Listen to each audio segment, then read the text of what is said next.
This week on The Wheelhouse, it's Connecticut's race for the 2nd Congressional District. Joe Courtney and Mike France.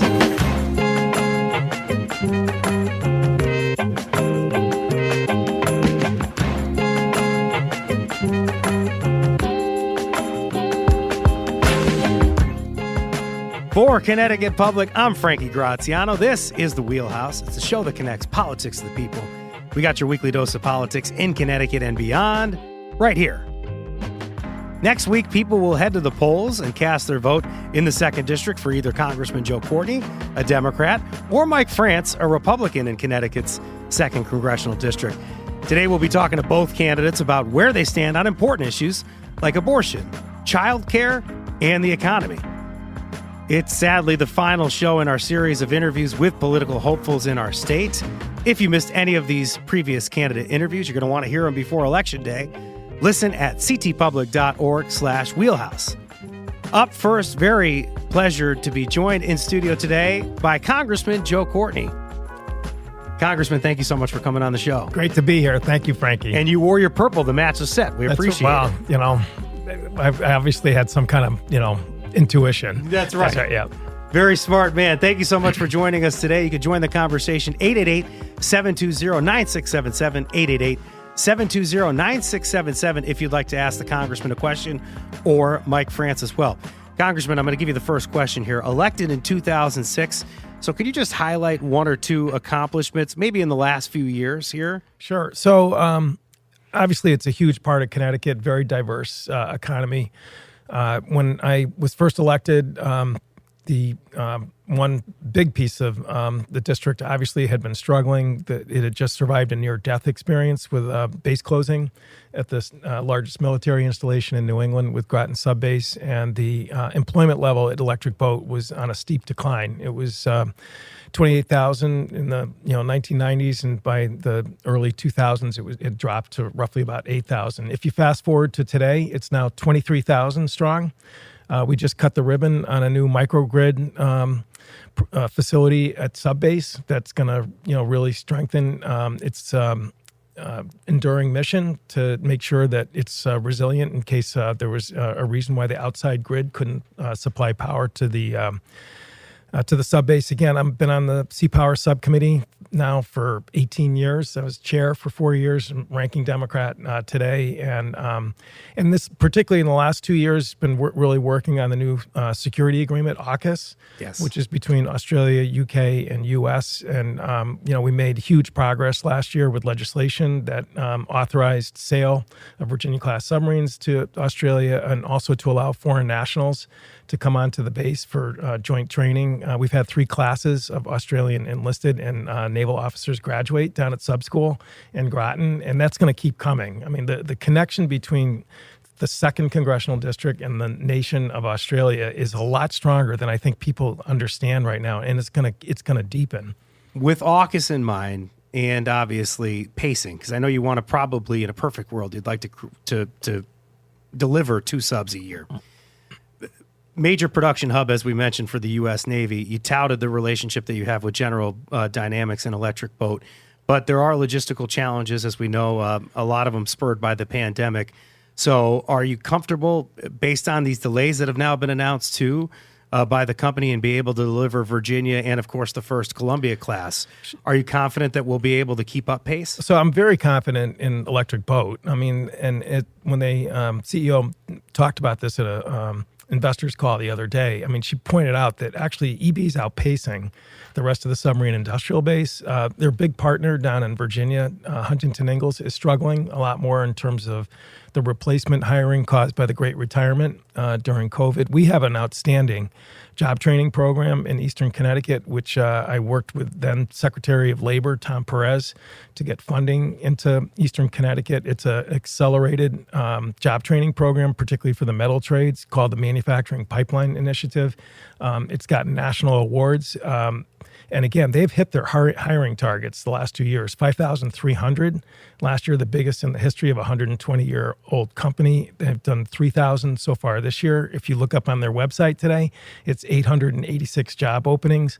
So they're still recruiting, and the retention rates are terrific. Again, we've got to get the investment into the supply chain. Is that where the Congress is going to help too? And I know the supply chain, but also people, and trying to make sure that you can try to keep the pipeline going and maybe find some federal funding for it as well? Yeah, we are finding federal funding. Okay. I mean, the Navy now, because Congress has actually now created a whole new line item on the SIB, the submarine industrial base, that's separate from procurement. We're seeing dollars go into MPI, the pipeline program, as well as actually into now K through 12 schools are getting into the action. We cut a ribbon up in Thompson, Connecticut at Turtle Lot High School for a new welding. Turtle Lot, yes. A new welding lab, and same thing in Westbrook. I mean, these are the far ends of the district, but you're seeing not only the great trade schools that we have in Eastern Connecticut, but comprehensive high schools now are getting into what they call career pathway programs to really help kids, get exposure, at least the opportunity to, learn how to get into welding programs and, other sort of metal trades. And it's actually, again, I think we're doing a great job in this state. I'm on the Education and Workforce Committee. That's my other hat that I wear down in Washington. And, the Secretary of Education, Miguel Cardona, who's a graduate of trade school in Connecticut, Wilcox Tech in Meriden, he has been a strong supporter through the Career Connected High School program to again, give these kids an opportunity, not just to get a job, but a career. I know that somebody you've come across in your travels is Beth Bai, and somebody that we work with when we're talking about not K through 12, but 0 to 5 in Connecticut. And she and the Office of Early Childhood has labeled Eastern Connecticut as a child care desert. Obviously, you're going to need child care if you're going to go work on some subs or whatever kind of work you're going to do there, especially if you want to enhance that pipeline. So in this state, we always rely on state funding to take care of it, but after the pandemic, you're talking about maybe $150 million, something like that, for early childhood. So where, if any place, can Congress step in to try to help out? Well, I think Beth would remind you that, actually a lot of the state funding actually originates in Washington with the child care block grant that Connecticut receives, and then that's distributed to the great programs that are out there. I mean, there's other ways that we can, expand capacity here in the state. Number one, the block grant, which has struggled in the budget process, needs to be expanded. And that's not just sort of, wishful thinking or feel good.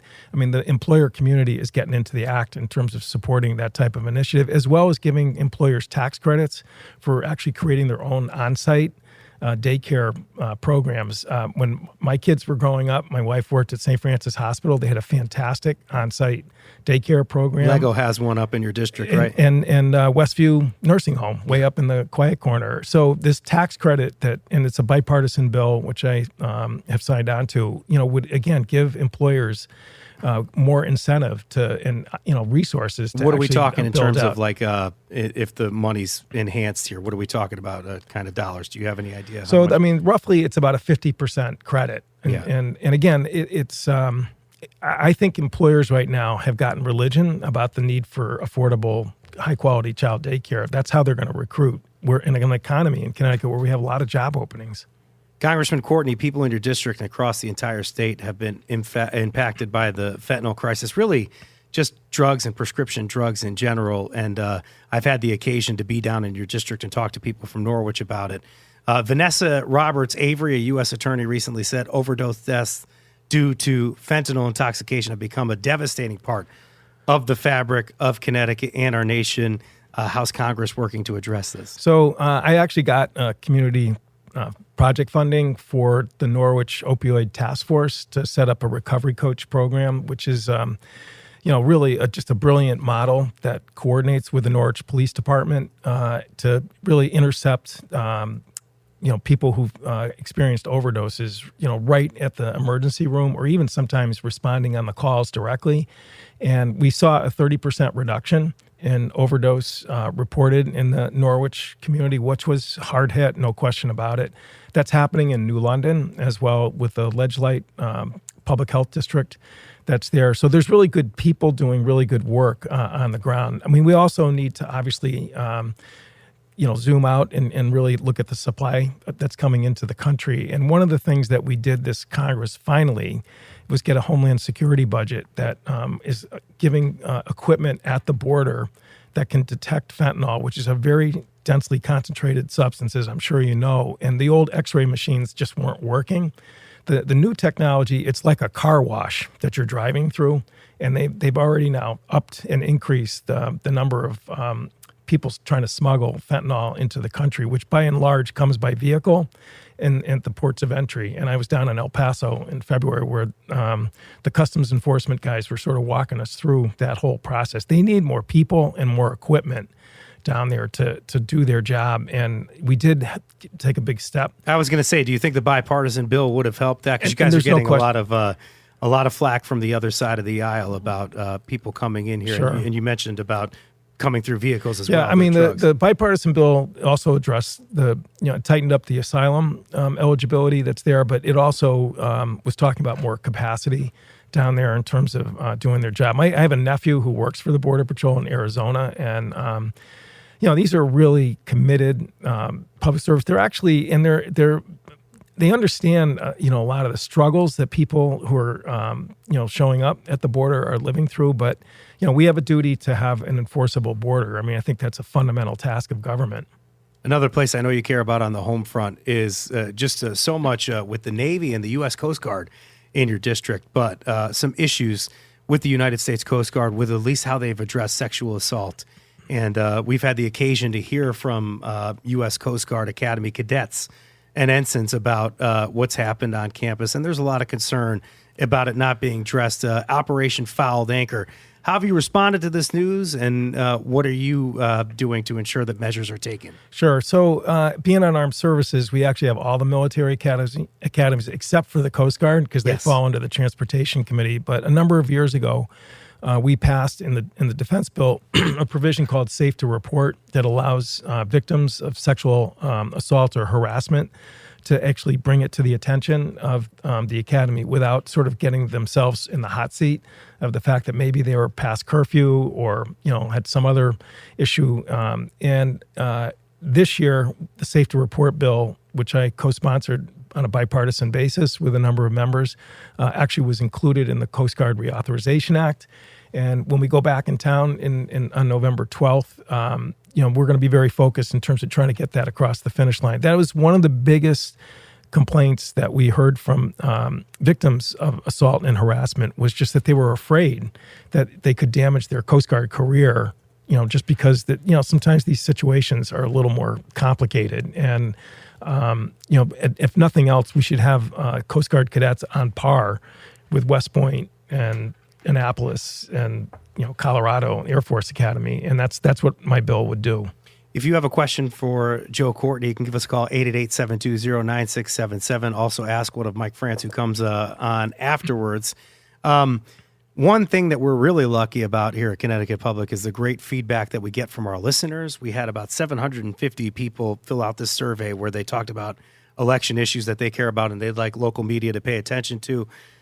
So one of the big things that people wanted to talk about was measures to reduce carbon emissions and invest in cleaner forms of energy.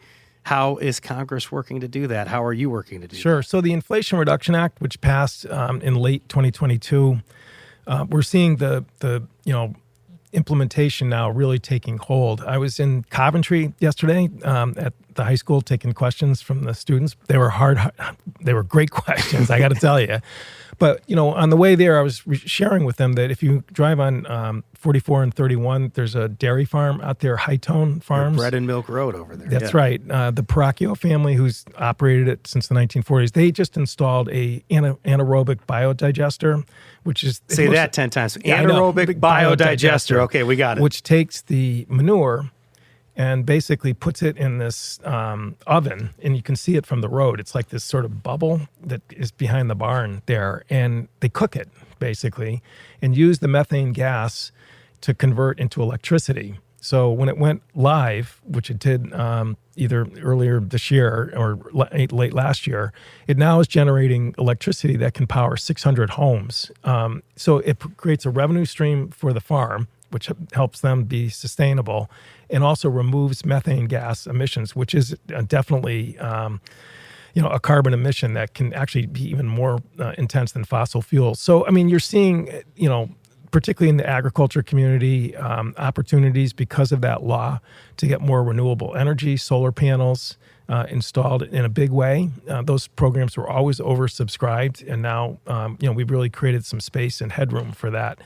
So, I think, that is just one sector, agriculture, that I think the law is helping. I think, obviously the growth of EVs and hybrids, which, again, the tax credits that were passed as part of that is going to, again, I think help sort of shift the composition of our transportation fleet that's out there. The post office, those trucks are now getting converted to EV, so that, sometimes you've been behind it in traffic. You can sort of see a little bit of fumes coming out of there. And it's going to take a while, though. And in the meantime, there's no question, fossil fuels are still going to be around for a while. And we need to, again, do what we can to mitigate and create resiliency to deal with that transition period, which down at Avery Point at University of Connecticut, they actually have a whole sort of school or college that deals with environmental resiliency. I've only got about 2 minutes left, so I want to squeeze 2 questions in because I really want you to address reproductive rights. Yeah.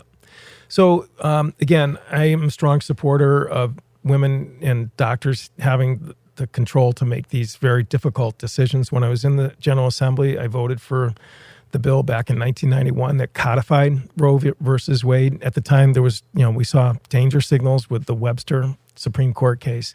Fast forward to today, I mean, obviously Dobbs completely capsized Roe v. Wade, and we're seeing the fallout with a whole variety of ways. There's the Women's Health Protection Act, which the Democrats brought to the floor with Republican support, by the way, at the end of the last Congress, which we passed, which would basically, by statute, codify Roe v. Wade. This issue is going to be front and center in Congress, whether it's the Democrats are in control or the Republicans are in control. In the last Congress, with the Republicans in control, they brought 4 bills to the floor that, tightened even more women's ability to make those choices. So, the notion that this is just a state's issue is just, if you read the case, it didn't say that, Dobbs. And number 2, you just sort of look at what Congress has done since Dobbs was handed down. This is an issue that's going to be front and center in Washington. Last question here. This is kind of inspired by Paul Herndson, who's an academic at the University of Connecticut. Thinking about the House can go either way here in this election. Say Democrats are able to take back control from Republicans. How are you going to work with the other side to make sure that maybe some of those bills that they're working on can get on the floor if it's something that can get bipartisan support? No, it's a great question because, I mean, looking at where we are a week out, it's going to be razor-thin majority either way. And at some point this is about math. You just have to find a way to sort of reach across the aisle to get bills that actually can really move. When I was in Hartford, I was voted Democrat most admired by Republicans in a Connecticut magazine poll. And I chaired the Public Health Committee because my feeling is, everybody was sent to the assembly and has a constituency, and they should at least have a chance to bring their ideas and amendments to the floor. I have the highest bipartisan index from the Lugar Institute out of Georgetown University in the delegation, and as chair of the Sea Power Subcommittee, had great working relationship with my Republican colleagues. So, I mean, I have a track record, honestly, that is not just rhetoric. That I get it. This is not a debate club. You really have to get results, and if you're going to get results, then you have to at least try to reach across the aisle. From Connecticut Public Radio, this is The Wheelhouse. I'm Frankie Graziano. You've been listening to Democratic candidate Congressman Joe Courtney, the incumbent since 2006 in Connecticut's 2nd District. Thank you so much for talking with us today on the pleasure, show. Frankie. Great to have you on. Yeah. After the break, we're going to be joined by Congressman Courtney's opponent, Republican Mike France. Have a question for him? You can join the conversation, 888-720-9677, 888-720-9677.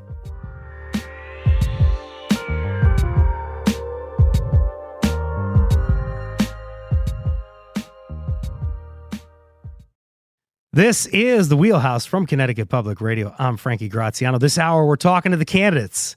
Talking to candidates from Connecticut's 2nd Congressional District. We just heard from Congressman Joe Courtney. Now I'm joined by his challenger, Mike France, somebody I got to speak to a couple of years ago who's challenging Joe Courtney again. Mr. France, thank you so much for joining us on the show today. It's great to be here. Great to have you on. And folks, if you have a question for Mike France, join the conversation, 888-720-9677. I want to give you a basic one to start off here. Why are you running for a seat here in Congress? I think what it comes down to is serving the people. And what I've looked at in my entire life is both in uniform and out has been a call to serve. And I looked at the time that I was serving locally, and I saw how government is supposed to work, moved on to the state legislature. But I looked at the direction of our country, and I think the direction is going the wrong way. When I look at two main issues that I hear from people as I go around the district, principally is dealing with the economy and immigration to the border. It's the consequence of those.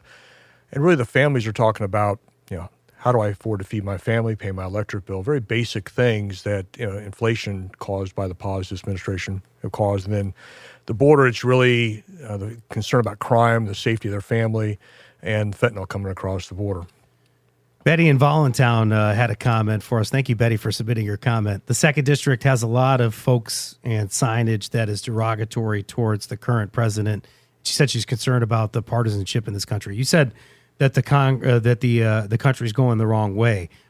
Can we talk about unity? Is that something that you can talk about, or is that something that you want to promote here in this time of polarized politics? I think Betty hits right on the head that we are seeing a very polarized country. I think the media has a lot to do with that and how they choose to cover the election. But I think the key to it is the people who we elect need to work together. And what I think I learned both serving locally and in the legislature is everything's about relationship. If you cannot build a relationship, then you cannot be successful. And I was able to do that in the legislature. I was able to do that in my town council with the members of the other party to come to consensus and agreeing on what the problems we're trying to solve and then finding solutions that work for everybody. We asked Congressman Courtney earlier about sub-production in Groton, a city in the district, major manufacturing hub for the U.S. Navy. If elected, what are you going to do to try to support Virginia and Columbia-class submarine production? And could you work, more importantly, with Democrats to kind of get that done? I think the key thing is, why are we not delivering? And we have not delivered 2 submarines per year for 6 years, starting in 2019. And unfortunately, I don't believe my opponent actually understands why. And the reason I say that is he's been on other radio shows basically saying, well, the blame is COVID. Well, the problem is it started in 2019, which means something happened before that to cause us to only deliver 1. I've got over almost 30 years of submarine acquisition experience, both in public shipyards. My last tour in the Navy was a supervisor of shipbuilding, representing the program manager on site for delivery of the combat system on Virginia-class submarines. So I have an understanding both from serving on them as well as working on them in a way that my opponent just doesn't understand. And I think the key is another aspect that isn't really talked about is maintenance of our submarine fleet. We are asking Electric Boat to do submarine overhauls, which are normally done in our public shipyards. That takes away resources, takes away manpower, takes away a dry dock for an extended period of time. Those are all resources that could be used for new construction and would be very helpful in order to getting us back on track. 22 Virginia-class submarines delivered by Electric Boat General Dynamics, I think since 2004, and 5 since 2021. Told by Electric Boat that the first Columbia-class should be delivered sometime in 2028 or 2029. I asked the congressman also about the eastern part of the state really being a child care desert as defined by Beth By and the Office of Early Childhood. It's something that you're going to want to see if you want to support work in the district. What can you do to support child care? I think the biggest thing there is working with the state, because the state is actually one who regulates that work and then providing an opportunity for people to be successful in that endeavor. You need to identify where those places are, because it's not necessarily across the entire 2nd District. Could be particular towns, could be New London and Norwich and other more urban areas that have a challenge with that.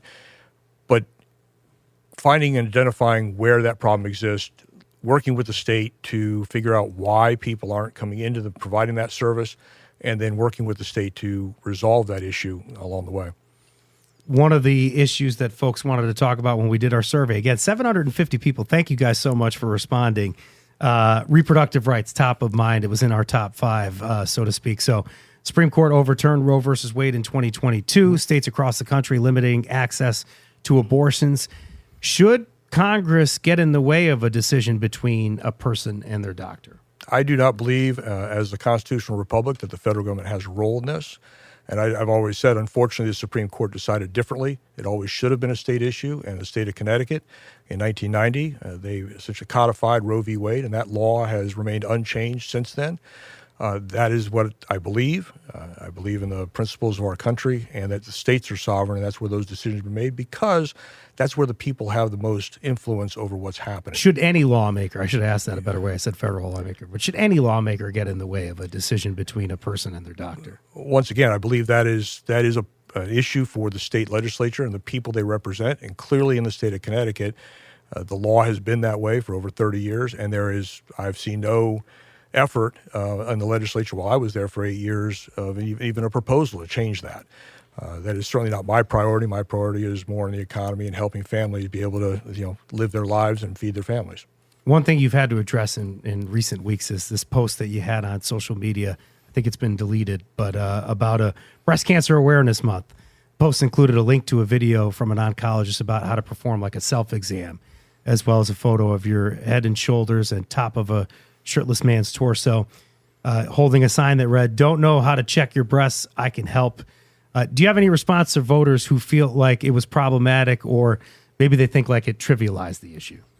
Well, I think the point was to raise awareness on a very serious disease, and for my family, it's very personal. My mother-in-law, thankfully, had early diagnosis of breast cancer and lived a very long life because of that. And the intent of that was to raise awareness, and what my team did is found a very successful ad campaign from a women's magazine in Australia. And it was very effective. We're here now talking about it over a month later and raising awareness about breast cancer awareness and early detection. I think that was the key to why we chose that, and the ad was up, and clearly it was effective because we're still talking about it and trying to raise awareness about a serious disease that affects women and families. It's sorry to hear about your mother-in-law. I hope she's getting the care that she needs. Oh, absolutely did. Absolutely did. Policy is one way to draw awareness to various health issues. I think one way that you and Congressman Courtney had a back and forth around that issue was a vote that you had in 2016. Can you talk to us about that? This was pointed out to by Lisa Hagan as well in her article covering the debate, voting against a bill about the state legislature that would require insurance to cover 3D mammograms. Can you address that for us? Absolutely. And it came down to a very simple thing. It was a mandate on our local municipalities. I voted in favor of the funding for this when I serve on appropriations. I supported the bill. I worked to remove the municipal mandate. They did not, and therefore I voted against it. It is a simple thing where policies should be funded. If the state legislature or the federal government is going to pass a policy that's a great idea, it needs to be funded by that entity. In this case, my towns were independently funded for their insurance, and it would have incurred a significant increase in cost that was not funded. After failing to remove the municipal mandate, I voted against the bill on the floor, but I support the effort. I think the science shows that is a very effective way for early detection and is critical, frankly, for success in identifying the disease and providing early treatment for women. We got a question from Alan in Southington. Thank you so much to Alan for reaching out to us today. He wants to know whether or not you could stand with President Donald Trump at this time. And it's a time where you have John Kelly coming out, the former chief of staff, and, of course, Mark Milley, chairman of the Georgia Chiefs, I believe, coming out and questioning his fitness for president. Can you support Donald Trump? What I support is my country. I've done that since I raised my hand over 40 years ago to join the Navy.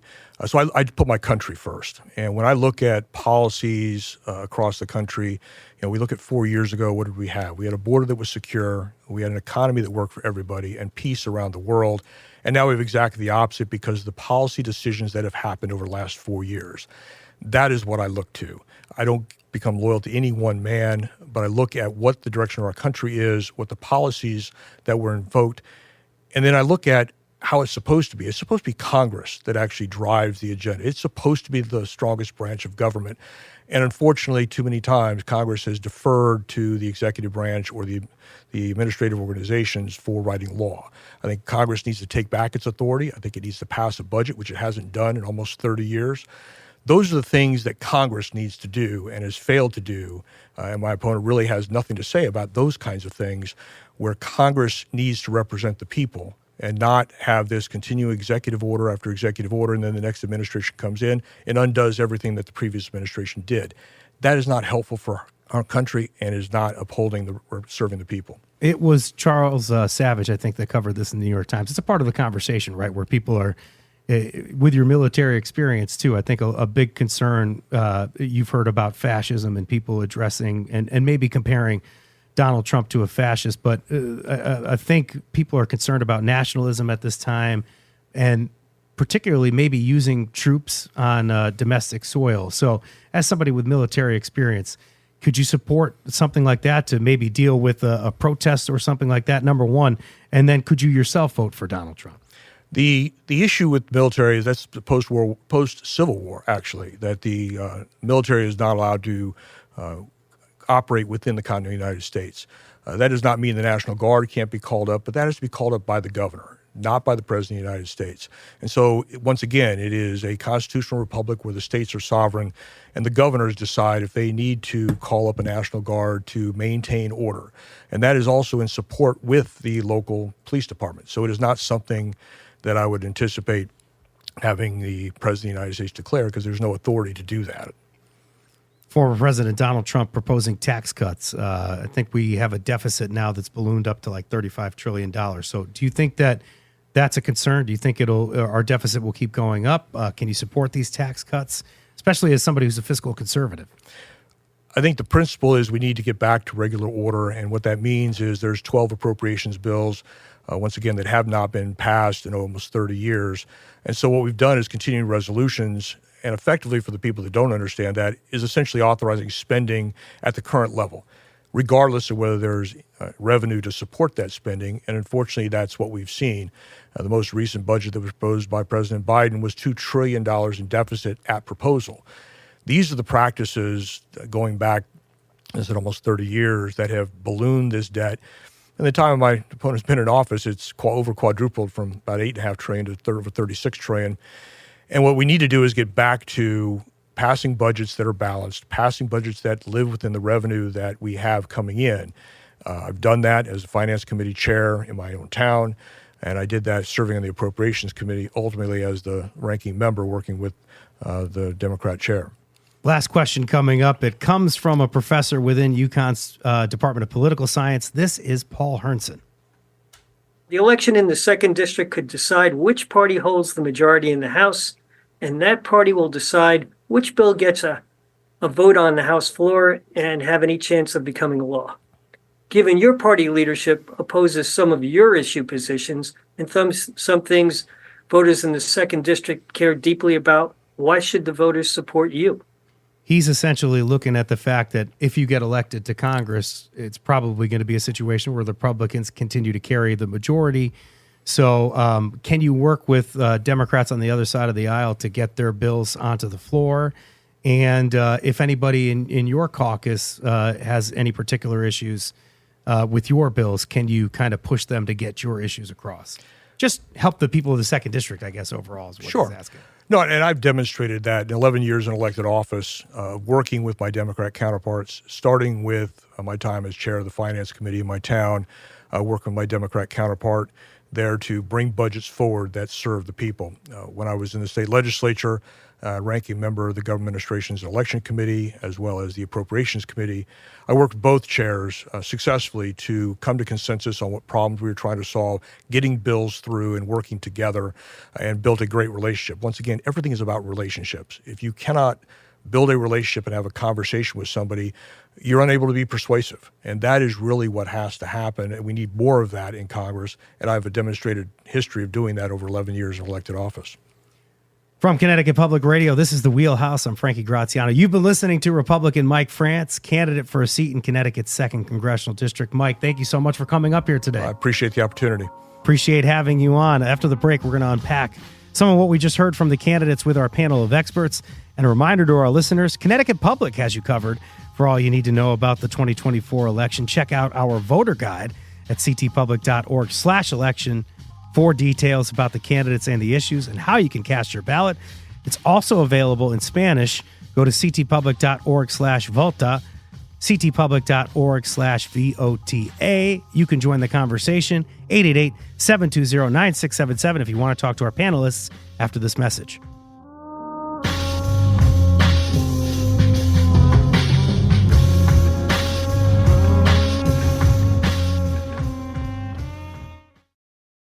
This is the Wheelhouse from Connecticut Public Radio. I'm Frankie Graziano, joined today by candidates we had today, Connecticut's 2nd Congressional District, incumbent Democrat Congressman Joe Courtney and Republican opponent Mike France.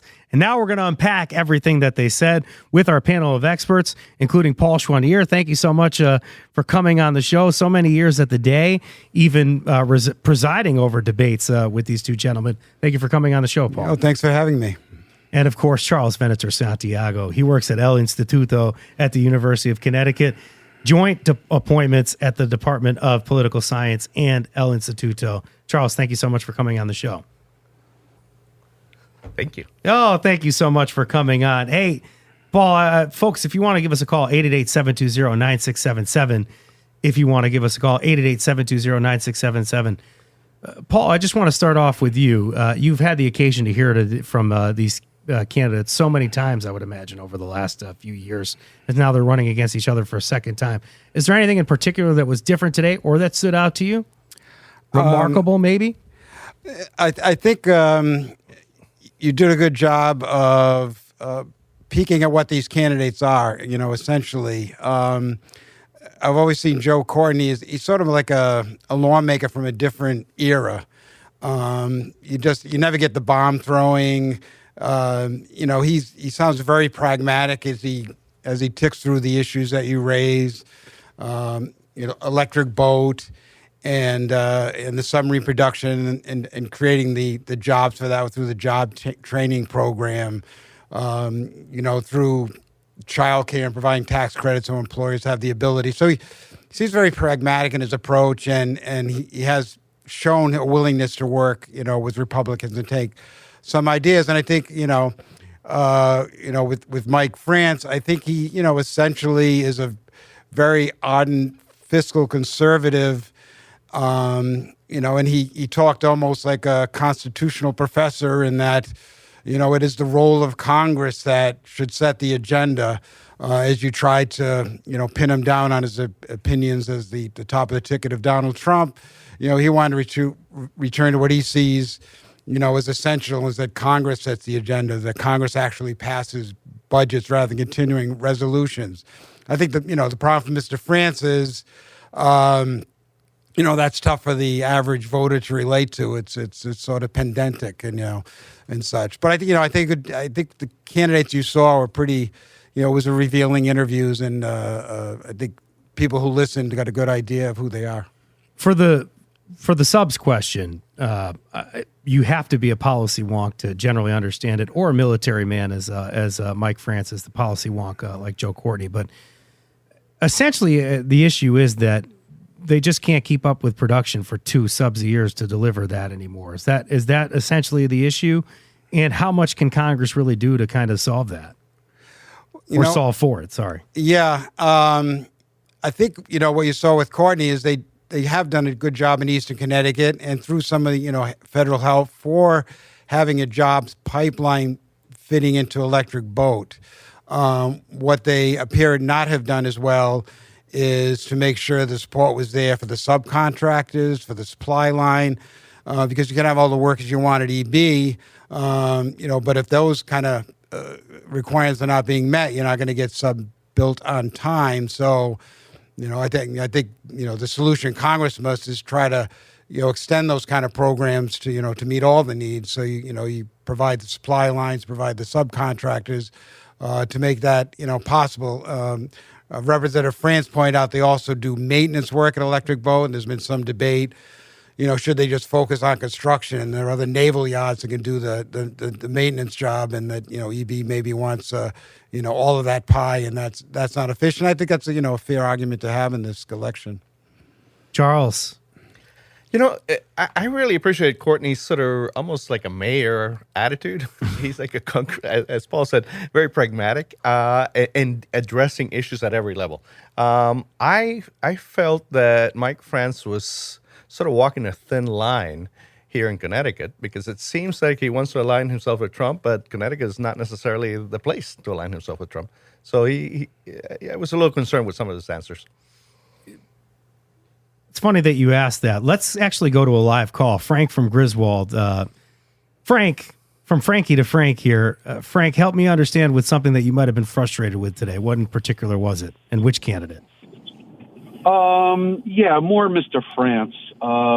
And he did state some good, policy thoughts and all that, whether I agree or disagree with them. So that was fine. And you just mentioned some just a couple minutes ago. But he didn't really answer your questions. A couple of them. Is there one in particular you were like, man, I wish he answered that? Well, yeah, like how he really is feeling or aligning with Trump is particularly, I think, important at this point to actually just answer. And I know it's, the death toll for him if he answers the wrong way for Trump's sake if Trump wins. So I get that. But, you got to have the guts to just, have some conviction and stick with it. And I'm a military person. I was in the Army for 33 years, so I get it. Thank you for your service, Frank. Thank you so much. And, thank you for his service also. But the thing is, again, these are politicians, but they're serving us. So, you got to have the guts to really say what you really think and not just dance around it and start answering kind of a tangent question to what you asked them. Thank you so much for calling. Thank you for your service. Have a great day, Frank. Thanks, Frankie. Bye. 5 candidate forum interviews here. We've talked to the Republicans. All 5 have said that they're going to vote for Donald Trump. Can you divorce yourself? Is it possible to do that? Maybe it's not in order to get votes, Charles. The sense that we're getting is that it's not. A lot of politicians are afraid of the repercussions, particularly with the voting base. And because of the elections are so close, everything matters. Every vote counts. During my conversation with Mike France, I mentioned the news of former President Donald Trump's long-serving chief of staff, John Kelly, calling him dangerous, fascist. Fascist, as we know, a label that people don't like to hear. So I know that that's kind of activating on both sides. But nonetheless, John Kelly said that. I asked him if he could support him. He said that he will continue to do that. Are you seeing that this is something that now is going to spread more across to more voter bases? Do you think that it's not just necessarily something that people that listen to the show are going to say, hey, is he answering the questions or not? Do you think this will impact President Donald Trump's ability to get elected? Not just Mike France. Well, I think that the race is so thin that President Trump and former President Trump and others are trying to mobilize new voters or voters who have been generally sort of outside of the elections process. And Trump is appealing to sort of radical conservative right-wing voters. Joint appointment at D-Conn in the Department of Political Science and El Instituto. Wondering what you're hearing from Latino voters in the 2nd District this year. Are there any specific issues that are driving strong emotions during this election cycle? So we just finished a survey for the state of Connecticut. And we are going to dive into that thing on election night. Give us a quick little... I can't wait. So you're going to see Charles on election night with us here. No, but go ahead. So give us some quick ones here. So the 2 top issues are the economy and inflation. People are complaining that it's too hard or it's too expensive to live in Connecticut, and housing access. Those are the 2 by far issues. And I didn't see much of that in this conversation between Joe Courtney and Mike France. There was a little bit of discussion or allusion to the economy and inflation, but what about transportation access? I mean, you can't do a job score in that part of Connecticut without proper transportation or available housing. And those seems to be sort of underlying issues that they should address at some point. In particular, we talked about the tax cut with Mike France. We also talked about just getting more support from the federal, or at least trying to work with the state government on childcare. Jobs are so important in this district. And obviously, if you don't have jobs, that's when you start to get into a little bit of an issue where we start to see some of the drug use and the prescription drug use. Obviously, we know that past injuries have something to do with that. But the economy is so important in this district, I guess, is the point, Paul. So help us understand if the candidates kind of dug at that at all today. Yeah. Before I get to that, just briefly, I want to what Frank called about. I'm from Griswold too, Frank. So I guess we're sort of neighbors. I think on a couple of issues, you did see France not want to really kind of directly go at it. The question of the abortion issue, and you had Courtney saying, hey, this is something that Congress is going to face one way or the other. The Democrats are going to try to codify Roe versus Wade, and there's certainly going to be some movement among the more conservative wing of the Republican Party to put some kind of federal restrictions on abortion. So you're going to have to take a stand and look like Mike France didn't want to. He sort of said, well, it's a state's issue. But I think Courtney is right. It's also going to be a congressional issue. And also that ties into your question about jobs, in that Courtney has some very specific ideas about expanding access to child care through federal help, through tax credit programs to encourage employers to provide child care and get a tax credit for doing so, because that's going to be key to get a lot more people able to get the jobs and the jobs they want. Where I'm afraid Mike France didn't. I think he's at heart sort of a libertarian and doesn't see it as a role of government to help you get child care. That's kind of your issue, I think, essentially. But he couldn't directly say that, so he kind of danced around your question on that. And so, I think Frank raised a good point that they should answer these questions. And it's not necessarily just Mike France, because I think the federal government's kind of thought about that with child care forever. But just looking at this, and this is not to poo-poo the job that Beth Bai and the governor have done, because I know they've worked so hard on this. But at the same time, they're working as hard as they can because they're not getting the support from the federal government. During the pandemic, there was more money for child care, but now that's gone away. And you still only have about like $150 million on the books, which child care advocates have worked hard to get. So, I don't know if the state can really do much to solve this problem.